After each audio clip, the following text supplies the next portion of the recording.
Mbola ampitomona lalandava amintsika ny fahasoavana sy ny fiadanana ao amin'ny fahalalana tsara n'Andriamanitra raintsika sy Jesosy Kristy zanany tompontsika.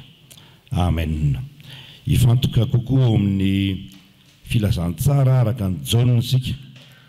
Andininy 420 ka hatramin'ny andininy 720 izay efa novakiny ny mpanompon'Andriamanitra tamintsika teo. Filazantsara araka ny Jaune toko 5 andininy 420 ka hatramin'ny andininy 720. Fitiantsika amina lohahevitra sy fizarana anankiroa ihany io filazantsara io. Ilay novakina teo no lazaiko eo anatin'ny perikopa. Inona no ambarana zany tenin'Andriamanitra zany? Ambarana tenin'Andriamanitra dia hoe ho tsaraina isika. Ho tsaraina isika. Ahoana hoe tsaraina isika. Tsy maintsy handalo fitsarantsika fa ho tsaraina isika. Tsy hoe amin'izay ataontsika ihany fa amin'ny toe-panahintsika, amin'ny toe-panoantsika. Tsaran'Andriamanitra antsika izany.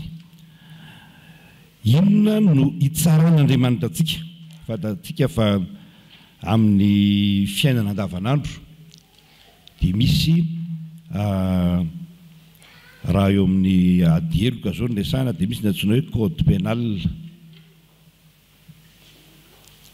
Izany hoe misy karazana lalàna samihafa izay milaza ny fanamelohana na izay mety ho karazan-keloka azo tandrisaina ataon'ny olona ka mahameloka eo anoloan'ny fitsarana.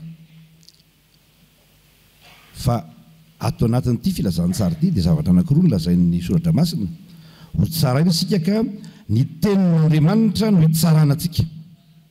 Ny tenin'Andriamanitra no hitsarana antsika. Izay ny voalohany. Ho tsaraina isika ka i Jesosy Kristy no nomena fahefana hitsara antsika. Roa dia hitantsika arabaky teny ao anatin'ilay texte.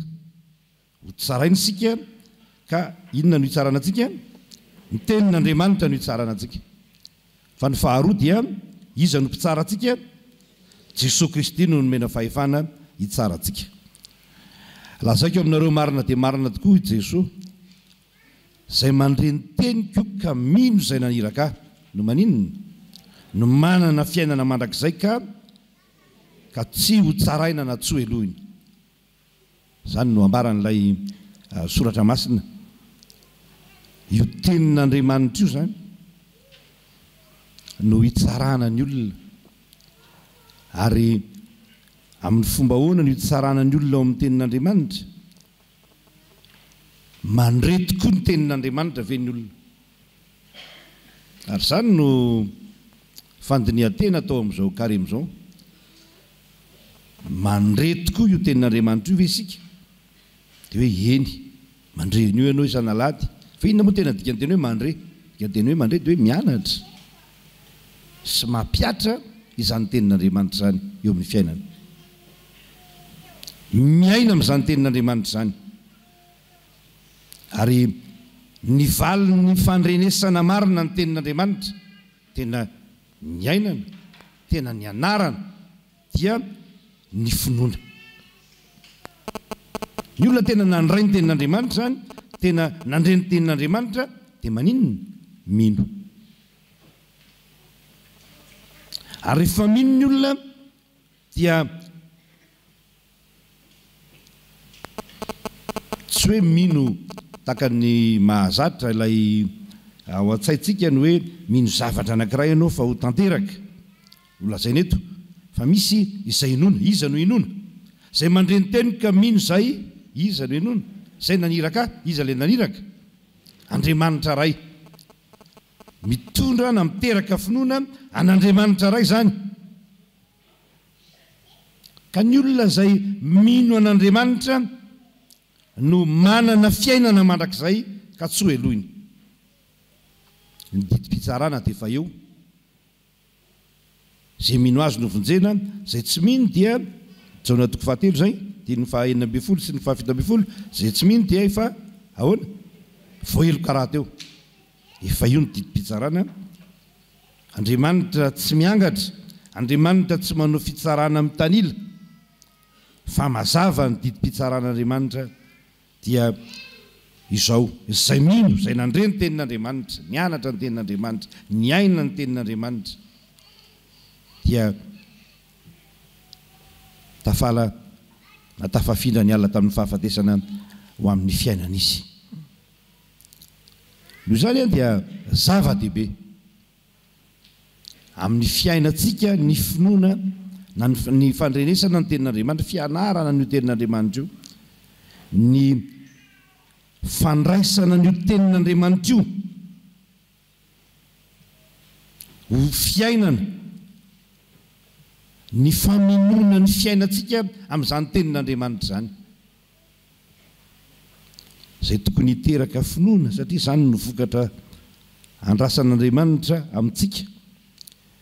Ny Genesis 7:20 teo, raha namaky azy ny mpanompon'Andriamanitra dia nasongadiny ny andininy 420, fa rehefa nivoaka tao a Sodoma sy Gomora ilota mianakavy, dia nisy anankiray nierika, izy zay vatiny loto zay, le hoe mierika, dia milaza ny tsy fahatokiana an'Andriamanitra, tsy fahatokiana ny tenin'Andriamanitra. Fa ny hoe mierika ihany koa dia ny filazantsika azy moa andavanandro hoe manimanina ny tongolon'ny Egypta. Ny mierika dia milaza fa mbola manina ny fiainana izao tontolo izao. Ka ny olona mino an'Andriamanitra natao hoe mino dia tsy olona mitodika miverina maka amin'ny fiainana izao tontolo izao, fa mandroso miaraka amin'Andriamanitra, makao amin'ny antsoina hoe fiainana mandrakizay. Dia mandeha dia efa nanazava teto dia atao hoe fiainana mandrakizay, tsy vanim-potoana lava be akory no tena lazainy ka hoe misy fiandohana anankiray ary makany amin'ny tsy misy fiafarana, fa natao hoe fiainana mandrakizay dia ny fiarahana amin'Andriamanitra, ny fiarahana amin'i Jesosy Kristy. Ary hitantsika eo amin'ny Apokalipsy 1:20 fa mamaky tsara ny soratra masina tsika hatrany amin'ny farany, dia io ny toy ny fehi-kevitra na fehiny ao amin'ny soratra masina, fa ny zavatra hitranga ao dia ny fiarahana amin'Andriamanitra sy ny zanak'ondry dia Jesosy Kristy zanany. Ka izany no finoana, koa aza merikerika foana fa manana an'Andriamanitra tsika. Izao fotoana izao izay ao anatin'ny antsoina hoe karemintsika izao dia fotoana hibanjinana an'Andriamanitra, fotoana hitodiana amin'Andriamanitra, fotoana izay anapa-kevitra fa hisaraka amin'izao tontolo izao, tsy ilay izao tontolo izao izay ananantsika trano dia ananantsika asa sy ny rehetra koa resahana eto, tsy hoe miala eto amin'izao tontolo izao tsika, fa izay nivavaka Jesosy amin'ny Jaona 20 hoe raha mangataka ho an'ny mpianatra izy dia tsy ny hampiala azy amin'izao tontolo izao, fa ny inona no nangatahany, ny harovana azy amin'inona, amin'ny ratsy. Ary lehibe dia lehibe izany fangatahany Jesosy Kristy izany. Hitantsika ihany koa ao anatin'ity lohahevitra anankiray ity dia hoe ny tenin'Andriamanitra no hitsarana antsika. Ahoana ny lazainy ny 5:20, lazaiko aminareo marina tokoa, avy ny andro ary toa ankehitriny izay andrenesany maty ny feon'ny zanak'Andriamanitra ary izay mandre dia ho velona. Izay mandre dia ho velona, andrenesany maty. Efa miresaka hoe maty ny soratra masina na Jesosy indrindrandrindra, misy teniny anankiray izay hafahafa. Rehefa nisy olona nantsony ka mbola nilaza hoe andeha mbola andevina ny raika eo aloha, dia ahoana no nolazain'i Jesosy? Aoka ozy izy ny maty, andevina ny maty ao aminy, ka ny maty resahana, zay mety apazava azy kokoa, ny maty resahana eto dia ny olona izay tsy mino. Ny maty resahana eto raha izay no mety hitiavantsika azy koa dia hoe olona maty ara-panahy, olona maty tsy fanahy, olona tsy miraharahan'Andriamanitra, ny olona izay tafasaraka amin'Andriamanitra na dia mihevitra aza fa akaiky an'Andriamanitra tahaka ny Jiosy. Ary io no anisan'ny tenenan'i Jesosy mandrakarivan'ny Jiosy satria nandreny tenin'Andriamanitra kanefa tsy mahalala fa reny tenin'Andriamanitra reny soratra masina reny na namaka soratra masina dia kanefa tsy nahatakatra fa reny soratra masina reny dia reny no manambara an' Jesosy Kristy ilay Mesia kanefa zareo tsy ninno Mesia dia ny olona maty tahaka izany koa raha mihaino ny feon'ny zanak'Andriamanitra izay mandre teo velona izany hoe mbola azo ialana enina mbola miala nenin'Andriamanitra amin'ny olona izay tsy mety manaiky an' Jesosy Kristy ho an'ny olona izay tsy mety manaiky an'Andriamanitra miala nenina amin'ireny Andriamanitra. Ny mahalasa saina amin'izao vanim-potoana misy antsika izao tany amin'ny fiandohan'ny taonjato lasa teto Madagasikara raha vao tonga kelikely ny mpanjana tany dia natanjaka be ny antsoina hoe libre penseur ary nafafy teto amintsika ny antsoina hoe athéisme ny tsy finoana an'Andriamanitra saingy tsy dia nandaitra satria ny malagasy moa dia efa mikorina ao anaty rany ny antsoina hoe finoana an'Andriamanitra fa amin'izao tsika miteniteny izao dia be dia be ny olona izay milaza hoe tsy mino an'Andriamanitra hoe athée tsy mino an'Andriamanitra ary misy olona aza izay heverina fa mino an'Andriamanitra mivavaka aty am-piangonana kanefa ny zavatra ataony ny toe-tsaina ny toe-panahy dia toe-tsain'ny olona maninona tsy mino an'Andriamanitra manana tosala manana ny endriky ny toe-panaraka an'Andriamanitra kanefa mandany asa nozy ny soratra masina mandany asa an'Andriamanitra tsy manaiky ny fomba fiasan'Andriamanitra tsy manaiky ny fitondran'Andriamanitra mazava ny tenin'ny soratra masina vao avy ny andro izy ary tonga ankehitriny izany hoe mbola misy vanim-potoana omen'Andriamanitra dia atsika amin'ny Petera moa izany hoe mbola azonon'Andriamanitra amin'ny teniny izao tontolo izao fa ho avy ny fotoana ho avy ny farany ary tsy azo ivalozana izany misy farany zavatra rehetra ka raha mbola omen'Andriamanitra fotoana dia izao ny fotoana hibebahana inona moa ny fibebahana mandre ny feon'ny zanak'Andriamanitra izany hoe ny feon'izy izany feon'i Jesosy Kristy ka izay mandre dia ho velona izany hoe izay rehetra tena mandray an'izany ka mino an' Jesosy Kristy dia ho velona izy ary izany no alanenina mbola ataon'Andriamanitra amintsika misaotra an'Andriamanitra tsika fa mbola eo ny tenin'Andriamanitra izay miazona antsika miazona an'izao tontolo izao mba tsy ho any amin'ny firehetana aloha saingy mazava ny lazain'ny soratra masina fa tehirizina ho amin'izany tsika tehirizina ho amin'izany izao tontolo izao ary rehetrika olombelona ihany ny manafaingana an'io tsara ny famotehana ny tontolo iainana da tsika izany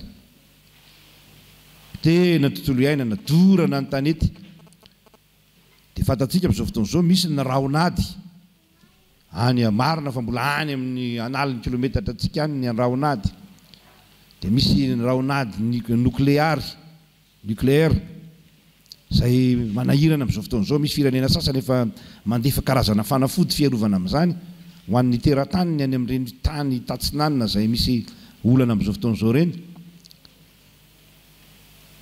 dia misy milaza moa ary ny mpandinika sasany hoe rehefa mipoaka io bomba atomika io dia izay ny farany izao tontolo izao fa mirehitra izao rehetra izao aza maika amin'izany fa mbola eo ilay Andriamanitra tsy ireo olona izay milaza fa mahery ny tompony teny farany fa mbola eo ilay Andriamanitra izay miazona izao tontolo izao amin'ny teniny ary mbola miala nenina amintsika izany Andriamanitra izany mbola miteny amintsika isan'andro izany Andriamanitra izany tsy manginy izany Andriamanitra izany ny fomaraina koa ka mbola miteny hoy ny voalaza any amin'ny salamo anankiray fomarain'Andriamanitra dia mbola miteny fa rehefa manginy io Andriamanitra io zava-doza ho an'izao tontolo izao ka miantso antsika amin'izao andro karebo izao ry havana malala na mieritreritra ny tena antsika ho velona isika izany hoe olona mivavaka isika tena akaikin'Andriamanitra isika na mibebaka raha teo isika ka mahalala fa ny fiainantsika dia mifanohitra amin'ny lalana hitondran'Andriamanitra antsika ka maty ara-panahytsika eno ny feony, ny feon'i Jesosy Kristy, eno ny tenin'Andriamanitra, mianara amin'izany tenin'Andriamanitra izany. Ary fahavelomana no tediavin'Andriamanitra ho antsika. Fa ny tenin'Andriamanitra dia milaza amintsika fa tsy ny hahafaty ny ratsy fanahy akory no sitrak'Andriamanitra fa ny aninona ny hahavelona azy. Tsy ny hahafaty antsika ny sitrak'Andriamanitra. Ary rehefa manao an'izao toriteny izao, izay no tsy nitongolanako loatra nakany amin'ilay salama mampitahotra be. Andriamanitra tsy mampitahotra fa miala nenina aminao, miala nenina amiko izy, miala nenina amintsika izy, ary misaotra azy fa mbola miteny izany Andriamanitra izany. Kanefa tsarovy fa io tenin'Andriamanitra io no hitsarana antsika. Tenin'Andriamanitra io no hitsarana antsika. Ary aza metehitra amin'ny zavatra hafa. Aza metehitra amina zavatra hafa. Misy teny anankiray malasa eritreritra aho amin'ny 5:7 amin'ity Jaona toko 5:5 azafady. Jaona toko 5:5 eo akaiky perikupantsika eo any. Taontsika hiara-mamaky azy kely. Amin'ny anaran'i Jesosy hiara-mamaky azy tsika manao hoe aza ataonareo fa izao no hampanganareo amin'ray. Misy mihampanganareo dia iza Mosesy izay itokinareo.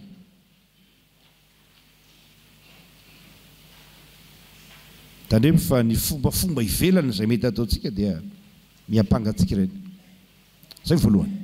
Faharoa, Jesosy Kristy no nomena fahefana hitsara antsika. Ny 5:20 sy ny 7:20 tsika no hiara-mamaky azy. Izay ny tsara indrindra mantsy ao anaty toriteny mba mahita tsara tsika hoe izany le texte. 5:20, 5:20 sy 7:20. Vakitsika amin'ny anaran'i Jesosy ilay Jaona toko 5 teo ka ny 5:20 sy ny 7:20. Ndao ary. Anaran'i Jesosy manao hoe fa tahaka ny ray manana fiainana ho azy, tahaka izany koa ny zanaka nomeny hanana fiainana ho azy. Ary nomeny fahefana hitsara izy satria zanak'olona. Ireo izany fahamarinan'Andriamanitra ne. Nomeny fahefana hitsara izy satria zanak'olona. Iteny hoe zanak'olona io tsy hanazava teolojia sarotra be mikasika an'io tsika.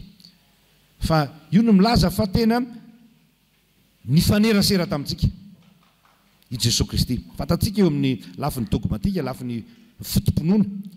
Ny fotompinoantsika dia hoe i Jesosy Kristy dia sady Andriamanitra tokoa no ahoana ny toy izay olombelona tokoa. Izay ny dogma izay. Izay lafiny dogmatika. Jesosy Kristy dia sady Andriamanitra tokoa no olombelona tokoa.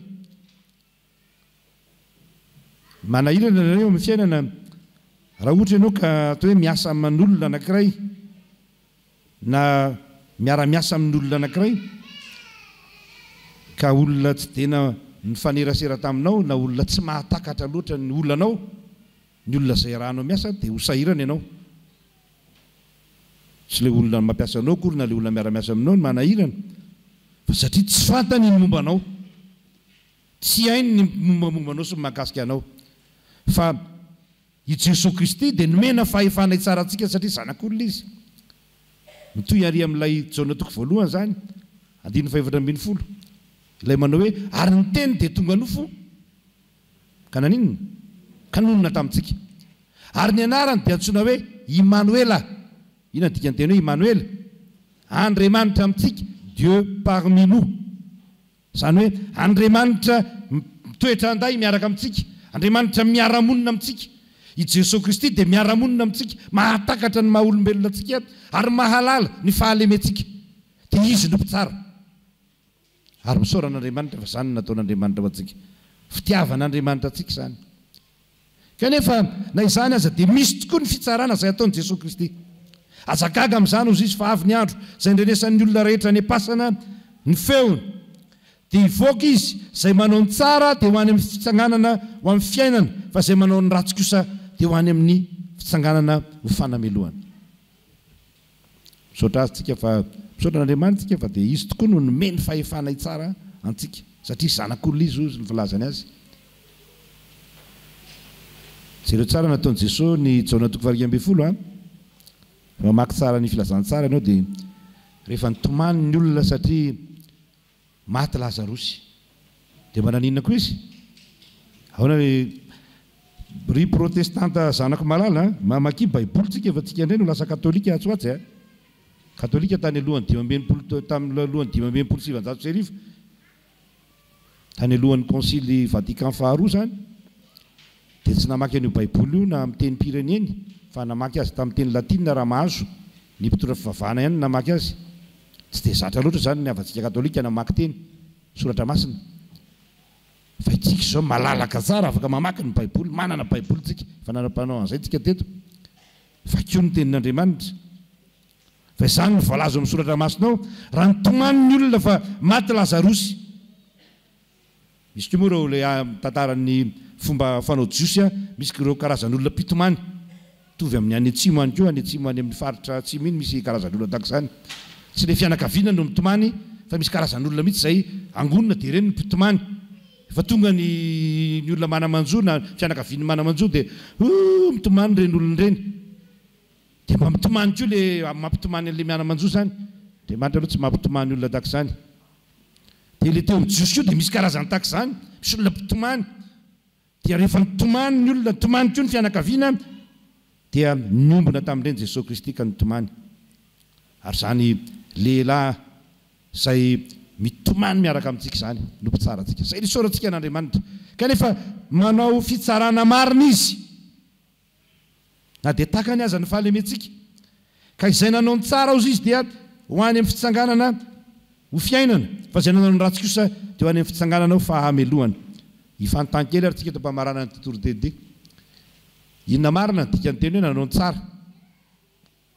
tsy tena le hoe nanao ratsy ahako inona marina ny tena dikany teny hoe nanao ny tsara raha mamaky an'ilay texte ianao inona moa ny atao hoe nanao ny tsara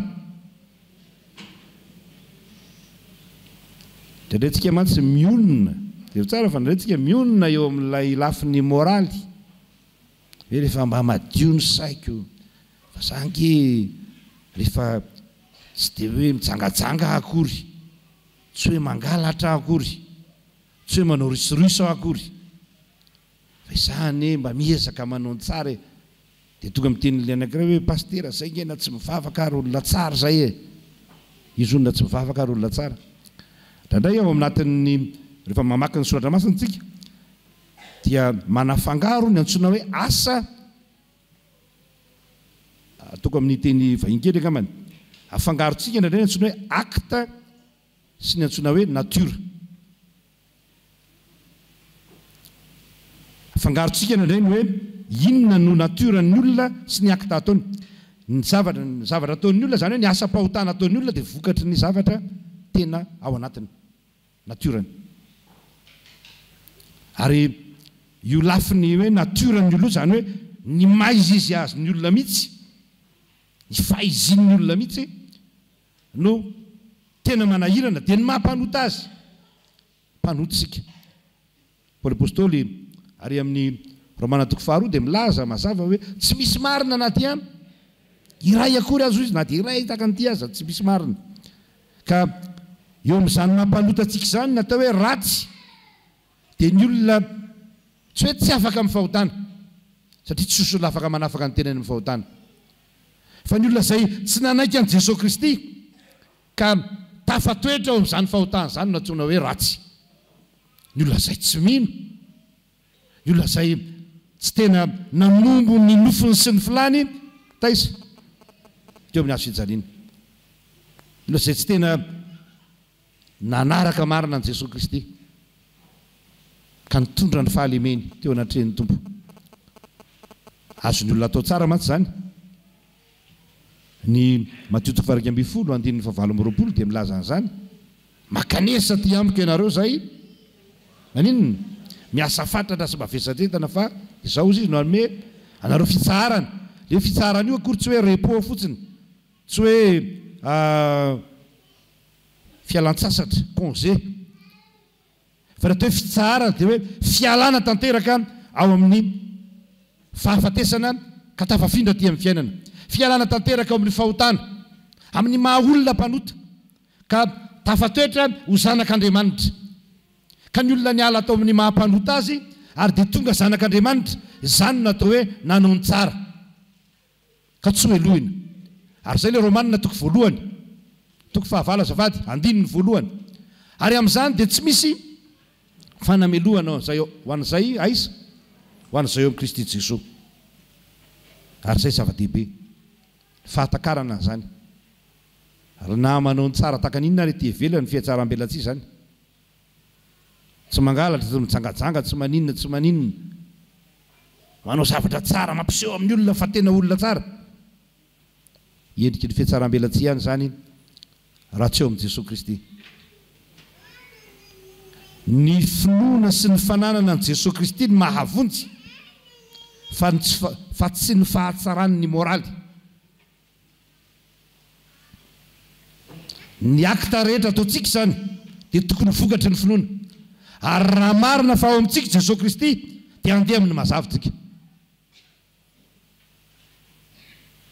Misy mantsy ety ivelany mety mandeha amin'ny mazava ny fahitan'ny olona azy saingy mirorona makany amin'ny aiziny. Izany hoe mbola misy zavatra tsy mety ao anatiny, mbola mitoetra ao anatiny ny antsoina hoe fakamangidiny. Fakamangidiny ina filazana soratra masina azy? Fakamangidiny fahotana. Jereo kely rehefa ny tranonareo.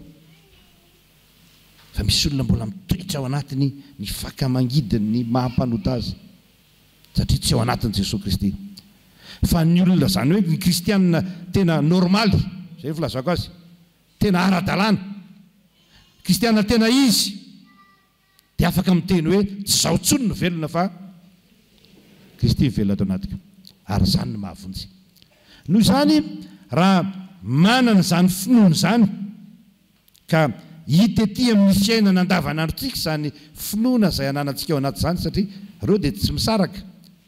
Rehefa manana Jesosy Kristy ao anatiny ny olona dia mino, matoky, dia ny fiainany koa dia mifanaraka amin'izany ka tsy afaka nanao ny ratsy akory, tsy afaka nanao zava-dratsy ny olona izay manana marina ny Jesosy Kristy.